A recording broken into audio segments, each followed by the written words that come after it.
Namaskar. Thank you so much for my esteemed colleagues on the dais. और media के मेरे बंधुओं को मैं बहुत बहुत धन्यवाद करता हूं कि कोविड के समय में भी आज जिस प्रकार से सोशल डिस्टेंसिंग, मास्क इत्यादि के साथ आज आप यहां आए हैं प्रेस कॉन्फ्रेंस के लिए, ये अपने आप में एक बहुत बड़ी बात है।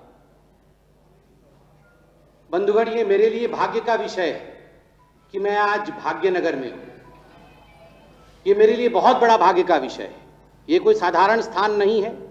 ये हिंदुस्तान के इतिहास का एक बहुत महत्वपूर्ण स्थान है भाग्यनगर। और बंधुगण, मेरे लिए तो भाग्य का विषय है, मगर भाग्यनगर के लिए ये दुर्भाग्य का विषय है कि जिस प्रकार से भाग्यनगर का भाग्य मात्र एक परिवार और उस परिवार का दोस्त, यह भाग्य उनके हाथ में छोड़ दिया गया है और डेवलपमेंट और विकास को पिछले दरवाजे से एग्जिट करा दिया गया है। ये भाग्यनगर के लिए दुर्भाग्य का विषय है, यह हैदराबाद के लिए दुर्भाग्य का विषय है। बंधुगण, आज जब मैं आ रहा था तो फ्लाइट में भी एक विषय की चर्चा चल रही थी, फैमिली एंड फ्रेंड। यहां पर जो फैमिली और फ्रेंड की सरकार चल रही है, एक परिवार और उसके दोस्त की सरकार चल रही है, इस विषय में हर जगह चर्चा चल रहा है। लोग अब जानते हैं, फैमिली और फ्रेंड बोलने से ही समझ जाते हैं कौन है। परिवार और दोस्त बोलने से ही लोग समझ जाते हैं किसका जिक्र हो रहा है।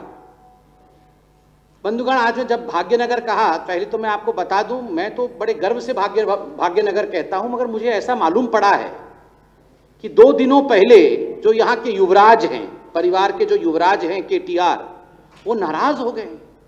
भाग्यनगर बोलने से नाराज हो गए कि भाग्यनगर क्यों बोला गया है, क्योंकि उनको, अगर वो भाग्यनगर बोलते हैं तो निजाम का फोन आता है कि आप भाग्यनगर इस्तेमाल मत करो। मैं तो बड़े गर्व से भाग्यनगर का इस्तेमाल करूंगा, भाग्यनगर बोलूंगा भी, मगर KTR जी जो 2 दिन पहले कह रहे थे कि नाम बदलना नहीं चाहिए, नाम में क्या रखा है, और वो नाराजगी जाहिर कर रहे थे, ये उचित नहीं है। बंधुगण, आज आप जानते हैं Bharatiya Janata party BJP development और विकास के मुद्दे पर चुनाव लड़ रही है और greater Hyderabad municipal corporation GHMC का चुनाव लड़ रही है। किंतु दुर्भाग्य का विषय है कि जहां तक परिवार और उसके दोस्त का सवाल है, वो GHMC का चुनाव नहीं लड़ रहे हैं, वो FFMC प्राइवेट लिमिटेड का चुनाव लड़ रहे हैं। FFMC प्राइवेट लिमिटेड मतलब फैमिली फ्रेंड प्राइवेट लिमिटेड। हम GHMC का चुनाव लड़ रहे हैं और वो FFMC family friend private limited का चुनाव लड़ रहे हैं। ये एक परिवार और एक दोस्त का कॉरपोरेशन है, ये इनकी प्रॉपर्टी है, पर्सनल प्रॉपर्टी है। इस प्रकार से इस चुनाव को ये परिवार और उनका दोस्त देख रहा है। और सुनने में ऐसा भी आया है कि KCR जी अपने फार्म हाउस में कह रहे हैं सबको जो उनसे मिलने जा रहा है कि ओल्ड सिटी से आया मेरा दोस्त, दोस्त को सलाम करो। ओल्ड सिटी से आया मेरा दोस्त, दोस्त को सलाम करो। केवल दोस्त के लिए ही सब कुछ न्यौछावर है और दोस्त को ही सलाम करना है, यही उनका मकसद है। आज भाग्यनगर के बुद्धिमान जनता को, भाग्यनगर के अति महत्वपूर्ण जनता को मैं एक बात कहना चाहता हूं। बहुत सोच समझ के दिसंबर 1 तारीख को आपको वोट डालना है। एक एक वोट कीमती है और याद रखिए, अगर एक भी वोट कांग्रेस को जाता है तो वो वोट कांग्रेस का नहीं है, वो वोट दरअसल TRS का है। अगर कांग्रेस का बटन दबता है तो वोट जाता है TRS को। दूसरा, अगर TRS का बटन दबता है तो वो वोट TRS को नहीं, वो वोट MIM को जाता है। कांग्रेस का वोट TRS को, TRS का वोट MIM को। इसलिए ये जो हैदराबाद की जनता है उसको चुनना है कि मेयर किसका होगा, मेयर BJP का होगा या मेयर MIM का होगा। किस प्रकार का मेयर चाहिए, विकास युक्त BJP का मेयर या कम्युनल पॉलिटिक्स, डिविजिव पॉलिटिक्स युक्त, एक्सक्लूसिव पॉलिटिक्स करने वाले, एक्सक्लूजन का पॉलिटिक्स करने वाले MIM का मेयर, इस प्रकार का किस प्रकार का मेयर चाहिए, यह हैदराबाद की भाग्यनगर की जनता को डिसाइड करना है।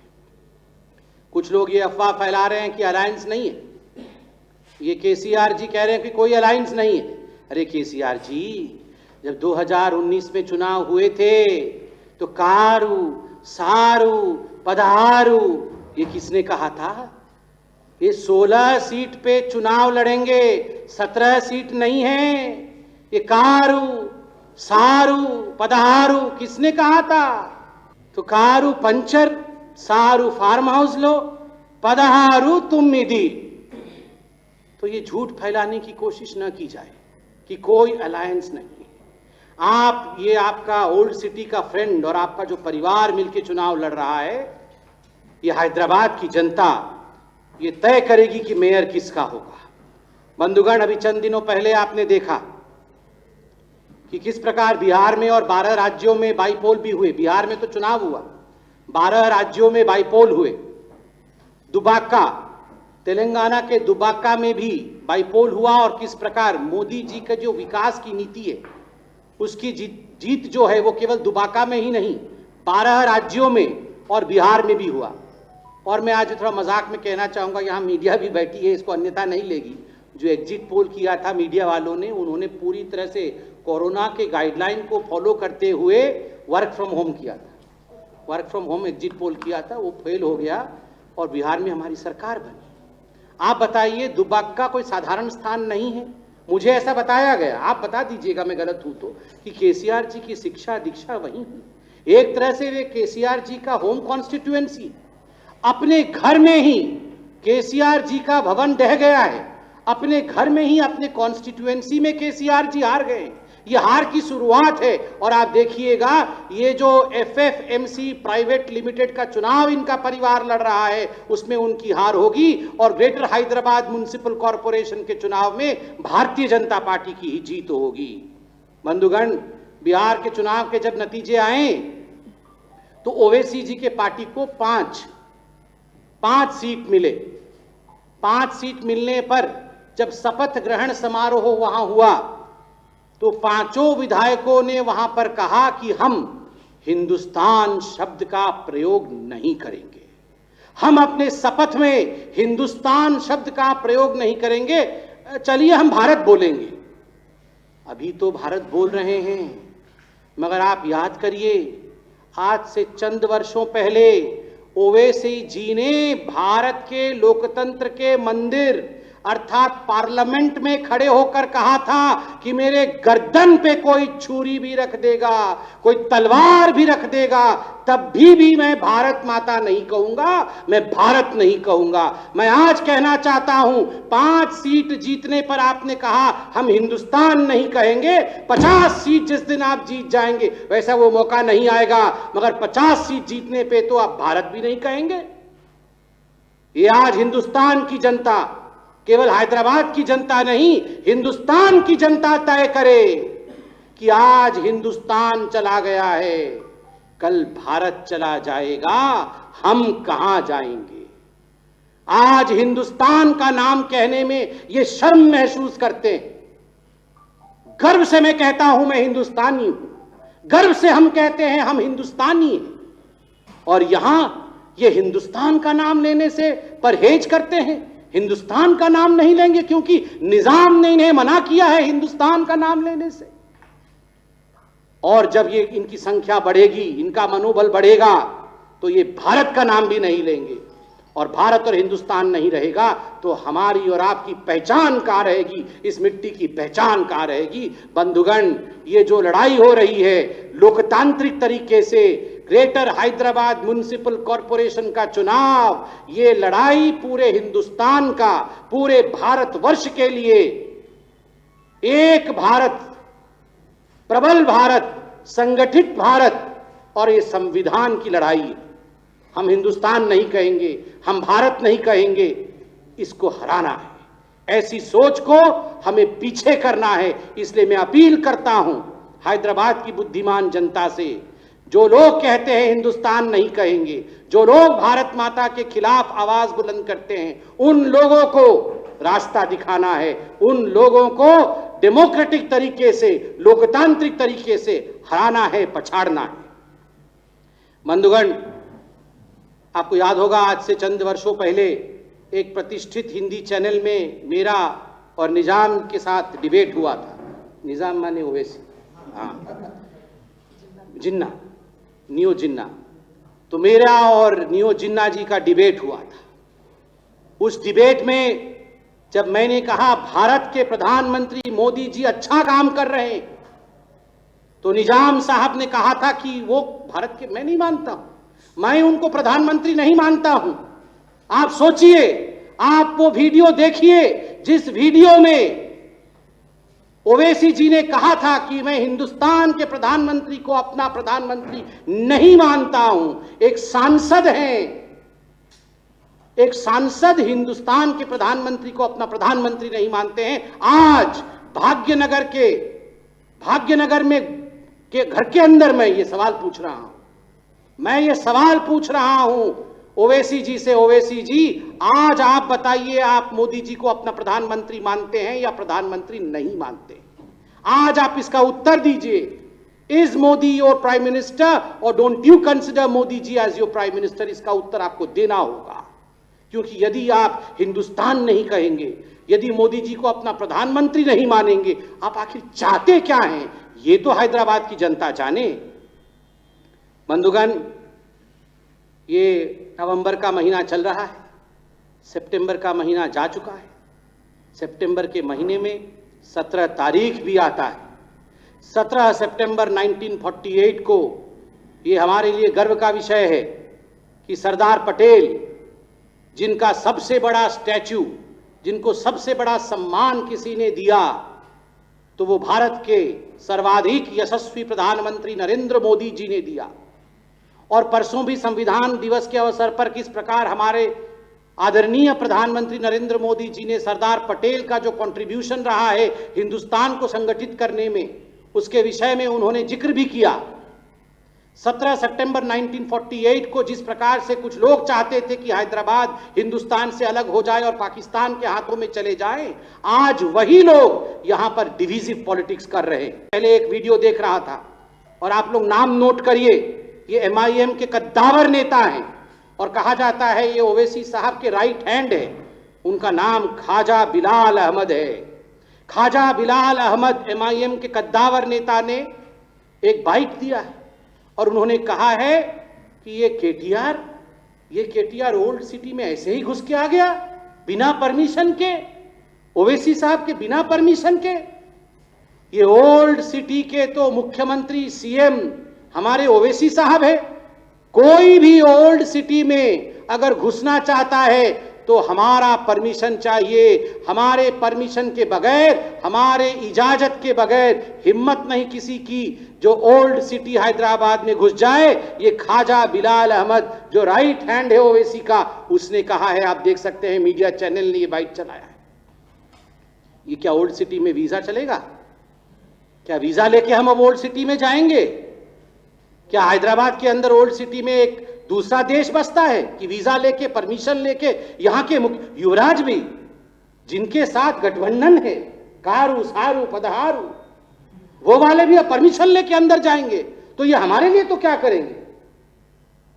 जब कारू वाले का कार ही नहीं छोड़ रहा है अंदर, तो ये तो हमको भी नहीं छोड़ेगी। एक देश में, मैं आज कह, ओवैसी जी, एक देश में दो प्रधान, दो निशान, दो विधान नहीं चलेगा, नहीं चलेगा, नहीं चलेगा।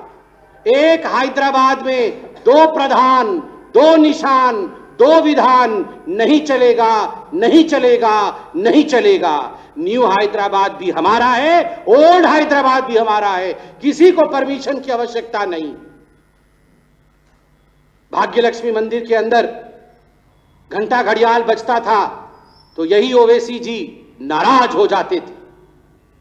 उन्होंने ऐलान किया था घंटी बांध दो, घंटी को बांध दिया गया था।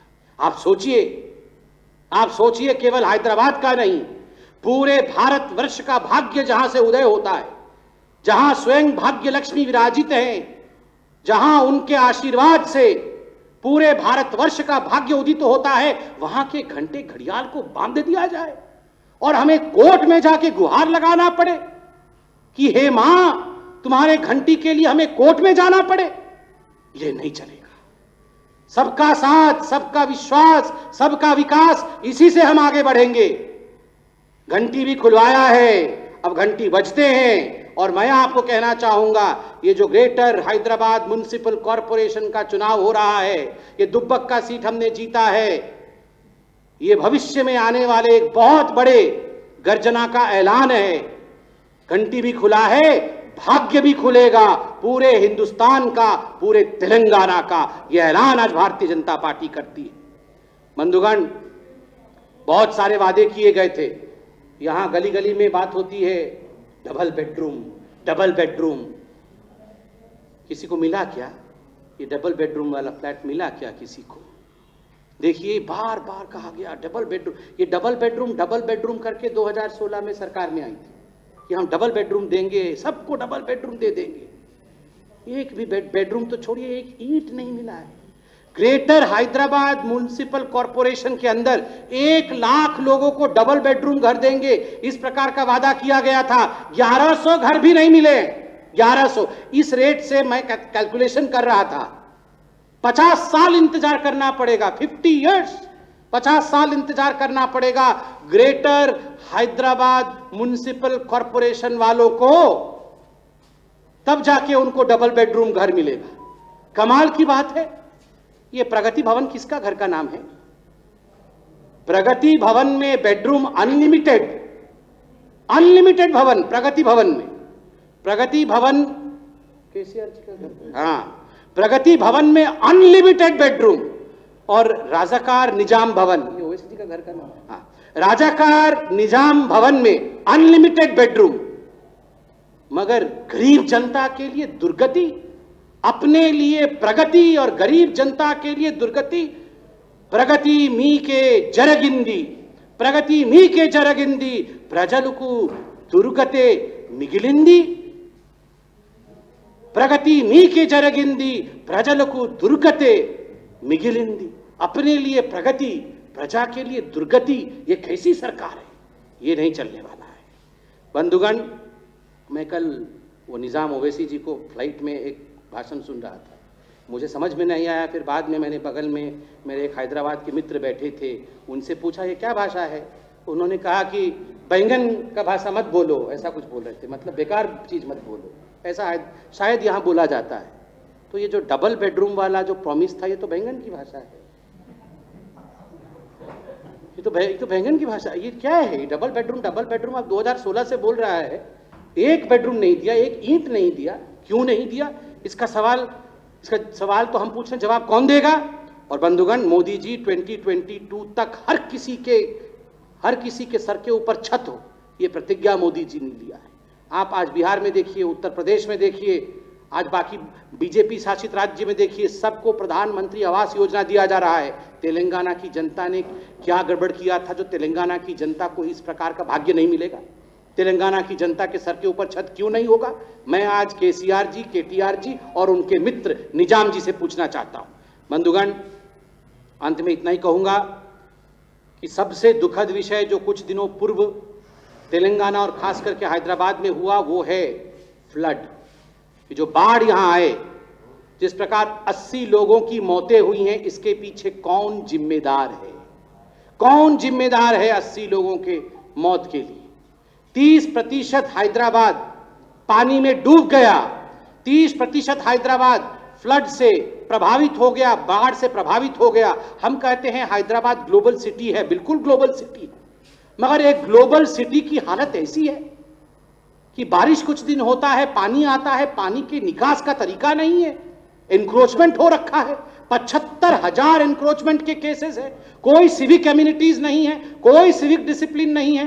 ये टीआरएस और एमआईएम के कार्यकर्ताओं ने रिवर बेड पे, नाला पे, लेक के ऊपर एनक्रोचमेंट करके अपना घर बनाया हुआ है, और इन एनक्रोचमेंट्स के कारण 80 लोगों की मृत्यु हो जाती है। इसके पीछे कौन जिम्मेदार है? और पानी के अंदर घुस के केटीआर साहब फोटो खिंचवाते हैं। पहले पानी भरो, फिर पानी के अंदर घुसो और उसके बाद फोटो खिंचवाओ। उससे क्या होता है? पानी भरने क्यों दिया, फिर पानी में उतरा क्यों? और सबने मुझे बोला कि the first visit of KTRG was the old city. ज्यादा फोकस ओल्ड सिटी के ऊपर रहा है, ज्यादा से ज्यादा ध्यान वो ओवैसी जी के साथ मिलकर ओल्ड सिटी पे दे रहे थे। क्यों? ये न्यू सिटी ने क्या पाप किया है? जहां मोदी जी नए भारत की बात कर रहे हैं, आप हर चीज में ओल्ड को न्यू बनाइए, ओल्ड सिटी में मेट्रो भेजिए, ओल्ड सिटी में आप सड़क चौड़ी करिए, ओल्ड सिटी में आप एमिनिटीज बढ़ाइए। ओल्ड को हमेशा ओल्ड रहने देना है, ओल्ड को गोल्ड बनाइए और न्यू इंडिया की परिकल्पना करिए। और एक सबसे बड़ा घपला, सबसे बड़ा घोटाला जो फ्लड के समय हुआ है वो 10,000 रुपए वाला है।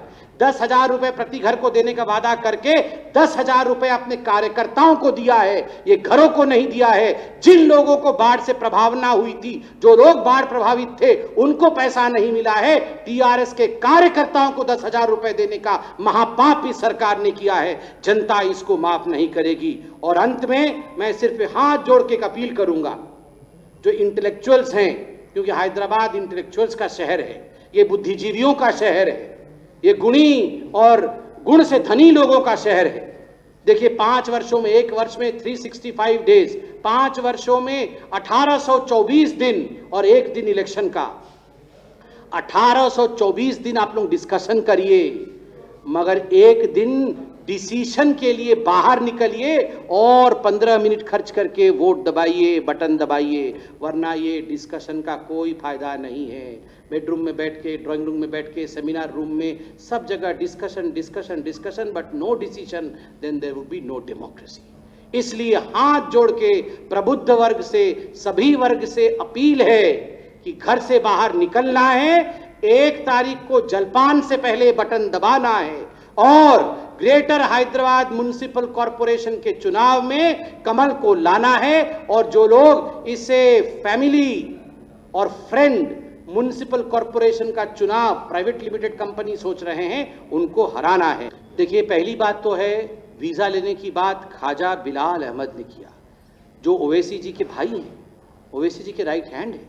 उन्होंने कहा कोई भी ओल्ड सिटी में हमारे परमिशन के बगैर नहीं घुस सकते हैं। और ओल्ड सिटी का सीएम कोई केसीआर और केटीआर नहीं है, ओल्ड सिटी का सीएम हमारे ओवैसी साहब है। बताइए ऐसे कैसे 2 प्रधान, एक प्रदेश में 2 प्रधान कैसे हो सकते हैं? और परमिशन लेके कोई कैसे घुस सकता है? क्यों वीजा में चाहिए घुसने के लिए? मेरा देश है, मैं घुसूंगा, बिल्कुल जाऊंगा। नंबर 1। नंबर 2, आपने कहा सर्जिकल स्ट्राइक की बात। बिल्कुल, सर्जिकल स्ट्राइक का अर्थ है surgical strike on corruption, surgical strike on non development, भ्रष्टाचार के ऊपर सर्जिकल स्ट्राइक करके 60,000 करोड़ का बजट है ग्रेटर हैदराबाद म्युनिसिपल कॉरपोरेशन का। ये कहां गया है 60,000 करोड़ रुपए? ये प्रगति भवन के अंदर और ये रजाकार निजाम भवन के अंदर, ये सारा इनके जेब में गया है। ये family friend municipal corporation private limited के अकाउंट में गया है। जनता क्या तो सर्जिकल स्ट्राइक करके करप्शन को खत्म करना, ये हमारा उद्देश्य होगा। और हाँ, वो लोग सर्जिकल स्ट्राइक के ऊपर प्रश्न ना पूछे जो लोग जब हिंदुस्तान ने पाकिस्तान पर सर्जिकल स्ट्राइक किया था तो उस पर सबूत मांग रहे थे, वो लोग सर्जिकल स्ट्राइक के बारे में सवाल ना करें। धन्यवाद, बहुत बहुत धन्यवाद, बहुत आभार।